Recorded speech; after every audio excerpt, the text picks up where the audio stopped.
Din nou 10.000 de protestatari aici la Belgrad. A 8 ore a protest împotriva violenței. S-a pus cât ploaia. Protestatarii nu renunță, uitați-vă. Un râu lung de oameni, o serpentină, un șarpe lung.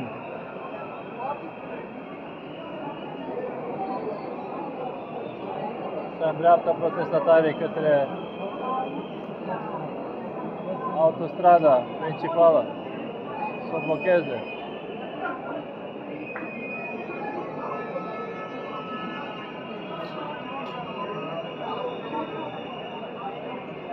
Tot omul are problema, cerința lor, nedreptatea lui.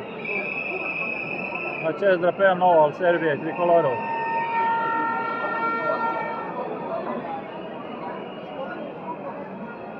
Noul tricolor, poporul lui Vlah, succes.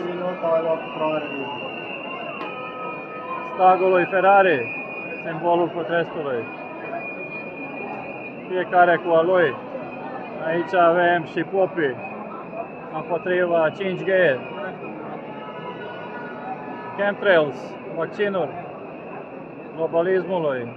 Toți au cerințele lor, toți sunt bineveniți, toți împotriva violenței.